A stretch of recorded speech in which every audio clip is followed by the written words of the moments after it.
picture taken. All right, swill it down now. Why don't you do it all together? Need to pass it all out. If he dies, the rest of y'all come. Is he still breathing? Now, I know the next fella is gonna have something to say. Not me. Because he was our inspiration for a lot of us when we came in as replacement. Here you go, old sergeant, it's all yours. And let's have a word. Never recognized him without his old outfit. I just have one question to ask you, and I want you to think about this seriously. Just remember, when you're buried, that's the clothes you're going to wake up in heaven in. Oh.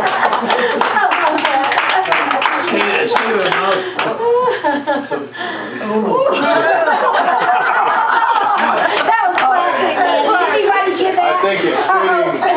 The next one to get us the next toast. And I hope that we do get a toast from them. Those were the guys that took care of us.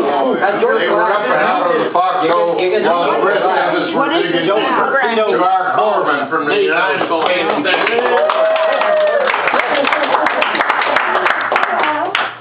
Is Wilbur here? No, Wilbur is not coming. Wilbur's not coming? Comment. May I make a comment? Here goes comment. May I make a The comment? smell's getting He you. is coming? No, comment. He has something to say. C-O-M-M-E-N-T. Okay? My recollection is that before we made the blitz on Platoon, we were issued, among other things, about 3 bottles of cognac, or brandy. And I know that some of my colleagues drank those before we hit the beach.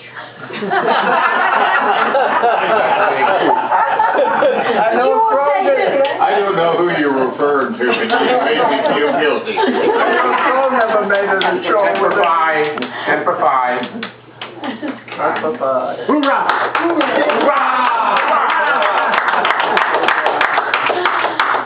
And the next one that I'm going to bring, I'm not going to go particularly in order on this one, but he and I and our 2 spouses had a lot in common, and I told him when he came to the first reunion, I said, gee, I never served under you, but from the comments I've heard from the people that did serve under you, you were very well respected, and he's earned my respect over many years. Curtis, this is yours.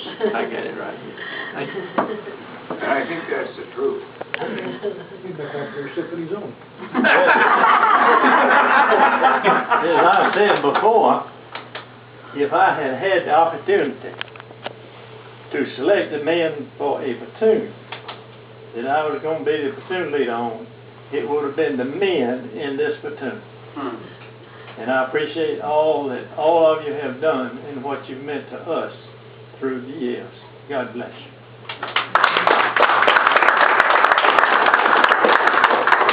So is that. And, you know, you've always got the guy that's the king of the hill.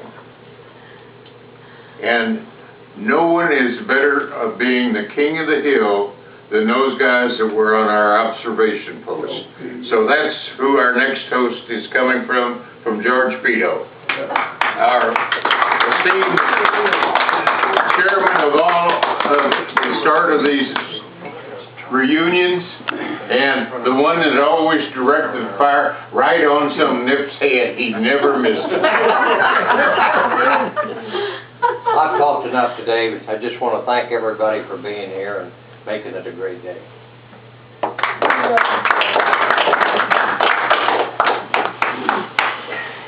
Oh, am I on your way?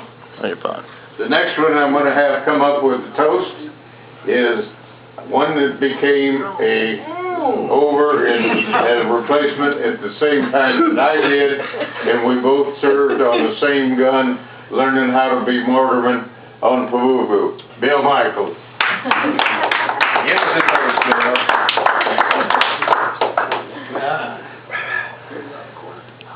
I say a dear toast to all our friends who aren't here, and those killed in action, and all our new friends.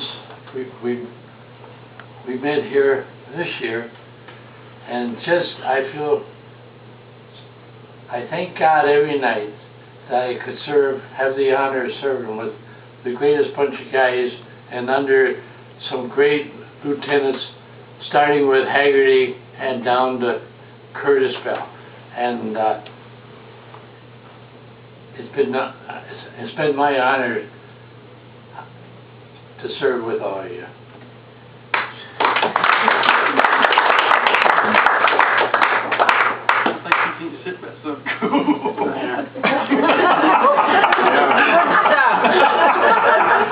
I don't really know how to put this in a nice way. Oh, good. But when they finally kicked me out of the hospital over at Benita, and they put me on an LCM going back to Pavuvu, I thought, now what in the hell am I going to do when I get there? Everybody's still over on Peleliu. But I was wrong. There was people on Pavuvu when I got there, when I got out of the hospital, and they were replacements. And you know, they had taken over our beds, our bunks, and everything, and it was just horrible. So I'm going to ask Tom to lead off and follow up here with the other gentleman that fit the category.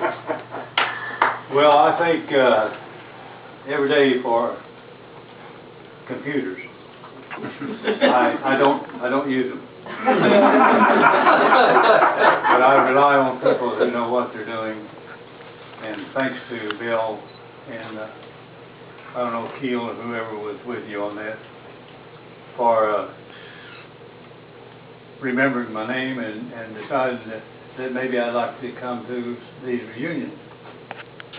And so as a result of that, they worked and worked and worked and worked, and they came up with this name and that name, and Bill said, no, that's not him, that's not him, that's him. And he said, well, how do you know? He said, well, Thomas W. Avance, that means he was always talking about his airline, TWA. So Bill, thank you for saying that. Bill called and he asked, I was laying in the floor, I just had back surgery, and he wanted to know if I was there. And Doris said, yes. Said, well, is his... Curtis, that stuff will kill anything. No, it wasn't Doris. Anyway, he said, is he there? She said, yes. And he said, is this Thomas W. Avance? And she said, yes. He said, well, is he still alive? And he said, yes. So I talked to him. Would you believe, one of the shortest conversations I've ever had. It was an hour and 45 minutes. Bill said, how in the world did you get to Oklahoma? I knew you grew up in South Texas. You had a sister in Indio, California, but how'd you get up there? I said, with $11.30, I bought a ticket on the Trailway bus and got on that sucker and rode it all the way to Oklahoma City. And so, thank goodness for buses. Anyway, I want you to know I might have been the youngest of the group, or just about the youngest. But I matured rather quickly, being around people who had already gone through that process. And I thank you so much for you taking me under your care, and most of all, I think,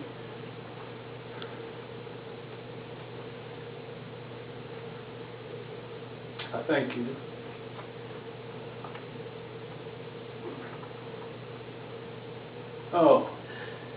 for taking my wife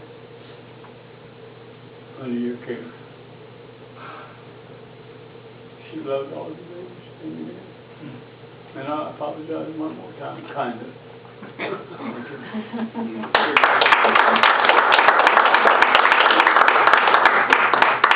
Now, the next one that I'm going to have... Mr. Evans, Dad. Go ahead. Well, again, I would like to thank all the fellows that were off when we arrived at Pavuvu. And we were met by all the land crabs and rats that they didn't and they got into everything we brought with us. But it was a great bunch of fellows that came back that brought us along in the platoon. Especially I would like to remember Ernie Huxell. He used to take me up to the coral pit to teach me how to drive a bulldozer. That was his joy, it really was. Had some great times. But to all the fellows that were with us, have gone by, and to those that are still here, all the best.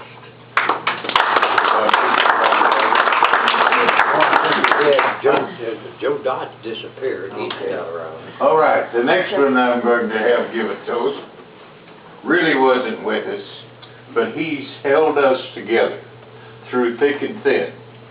And whenever you saw that envelope coming from the Atlanta area, you know that he and Phyllis and Ben worked on it.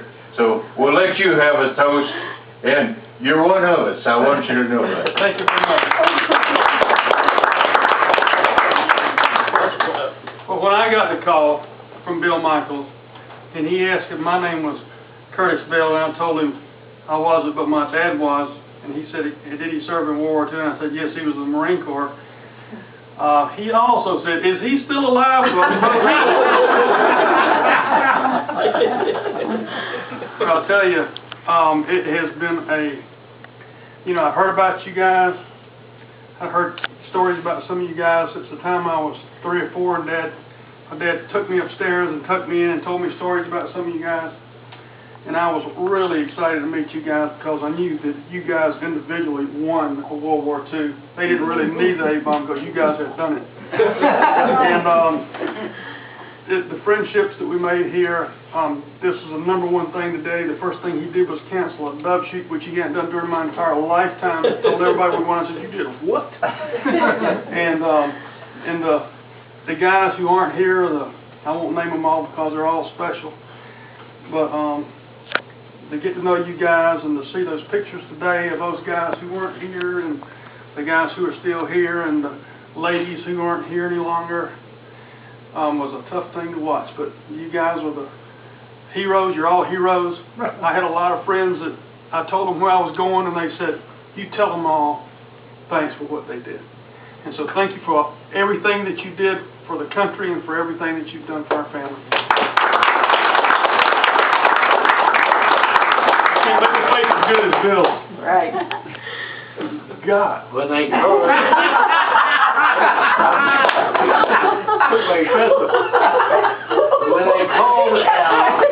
and asked about his dad, Take a all the picture of his answers were face. yes, he was the lieutenant, yes, he was the Marine Corps, yes. And I called him Lieutenant Beale. Everybody called him Lieutenant Beale. And he says, but his name isn't Beale, it's Bell. And Curtis never, when we talked to Curtis, we'd say, Mr. Beale, and he never said, get my name straight, it's Bell. He always said, he accepted the name Beale. And we didn't know it until we finally got our first reunion in Columbus, Ohio. And when we introduced Curtis, we got everybody straight. And they gave us all these hats at the reunion. And I still got mine, and I bring it with me in honor of one of the greatest members that joined us and really made us, because he was our leader, not our boss. And we listened to him because he never said, now you're going to do it my way or else, the Marine Corps way or no way. He said, you guys go ahead and keep doing what you're doing because it seems to be working and we're not going to change anything. That's what kind of a guy, kind of a person Bill is, and he represents the type of people that served in this mortar platoon because they were all just great people. But I think that getting a hold of you, getting a hold of your dad, because that was a great contribution to our success of our reunions.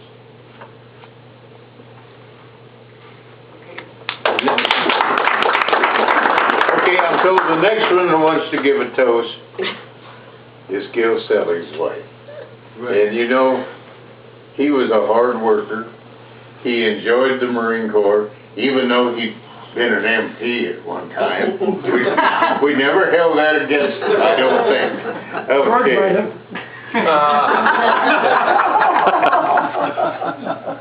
Gil, I know he would want to be here with you tonight. I know he misses you all as much as we miss him. God bless you all.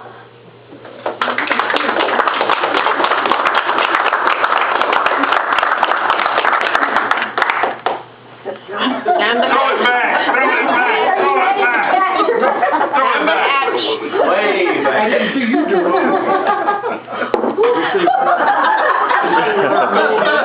Everybody, buckle up your boots and get comfortable. It's my turn. Oh, boy. And the first ones that I'd like to give recognition to in my toast is the old timers that were down there at Pavuvu when the ship came in from New Caledonia that I was on. It was pouring down rain on them. They were eating out without a tent over their head. The water was getting into their mess kits. Some of them were getting hit on the head with coconuts falling off of coconut trees. And I looked down there and I turned to a friend of mine that I had been with ever since I had been in the V-12 unit over here at Miami University. And I said, Bill, you know, it's true.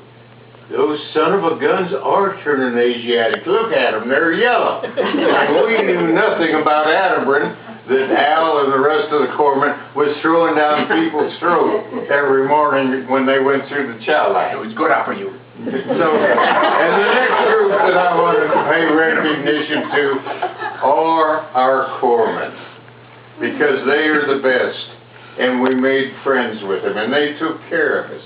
And besides that, they had those 8 little pint bottles of Little Joan lemon brandy. Oh, that was good stuff. I wish it was as good as it was here instead of this. They also had syringes of morphine. And you know, when I got that on Peleliu, it wasn't but a few minutes after the corpsman had worked on Huxley and I that I was in La La Land. I was in a movie watching everything happen to everybody else. Which brings me to the next one. I don't know how, but I guess I was marked for evacuation. Someone was marked on my forehead. And one of the ammo carriers came over. And he was a young kid, and I swore that he never took his Ativan because he never turned yellow. But he always said, oh no, I took my Ativan. I took it just like everybody else. And he says, I'll take you to the evacuation station.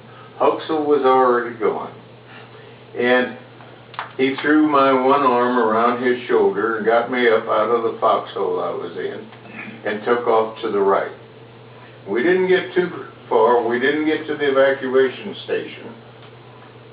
And there was a Japanese pillbox that hadn't been knocked out. And they opened up with a machine gun on us, and he dropped me to the deck, and then he covered me with his body until they got some flamethrower up there and knocked out that pillbox. Then he picked me up and got me to the evacuation station. And I think, Al, you'll enjoy this part of the story.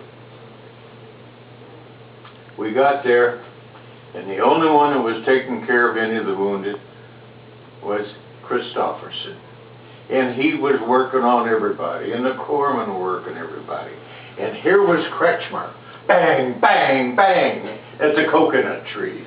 Number 2 sergeant. When he ran out of shots, he pushed the button on that 45, let the clip fall to the ground, and he'd punch some corpsman on the shoulder and make him give him a clip, and he'd poke it in there, and he'd go back to killing Japs up at the coconut tree.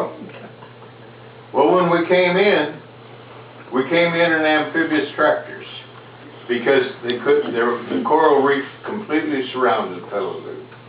And I thought, how are we gonna get out of here? But I noticed there were Higgins boats and LCMs there, and they were putting wounded in there. Well, I figured, well, they know what they're doing. I got loaded into an LCM, we took off, and we went out there, and we got alongside of a ship out there, and it was painted all blue and camouflaged and so forth. And I thought, now how do those silly SOBs expect me to climb up a cargo net with shrapnel in my legs, and my legs hurting like all get out. I didn't have sense enough to realize they picked up the whole LCM, put it on the cargo deck, and then dropped the ramp and took us off. And it was a Coast Guard auxiliary hospital ship. And that night, they sent all of their food that was cooked into the beach, and their crew all ate K rations and C rations that they had on board. There was a fella on a bunk across from me, and now I had all this morphine in me. I had all the brandy that was poked into me, plus Jim Hayden's booze that he gave me. So I was, you know, feeling pretty good. And I looked over, and there was a kid on a bunk across from me, a top bunk, and the doctors came and looked at him, and they told the corpsman, put a bucket under him to catch the blood. We'll have to work on others. Well, I thought it was maybe hours, but it may have just been minutes. And pretty soon I heard him say, God damn, he's alive. Let's go to work on him. And they took that bucket down, and they started working on him. And this kid had a piece of shrapnel that went in his neck here and came out at his shoulder blade on the opposite side. And he was from the 5th Marines, and later I learned his name. His name was George Markov. And when the Samaritan came in to evacuate wounded, he and I both were placed on the Samaritan and taken to Fleet Hospital 110. And I got to know him real well. And his folks were immigrants from Poland, and they worked in the automotive industry in Detroit. And he loved the Marine Corps. And later on, years and years and years later, at a reunion, I decided to make a donation to the student scholarship fund in his name, and it appeared in the Old Breed magazine. And I got a phone call from a lawyer in Philadelphia, and he said, where did you know George Markov? So I told him the story. He said, well, I came in as a 2nd lieutenant between Peleliu and Okinawa. And he said, I'd have never made it if it hadn't been for Sergeant Markov and the help that he gave me. He said, but he got killed on Okinawa. And it's hell to lose friends, and it's hell to lose people that you even know casually. And I'd like to raise my toast to what all the corpsmen and all the doctors and the people that work for peace, and let us be ever vigilant that we work towards peace, and it's better to talk than it is to shoot.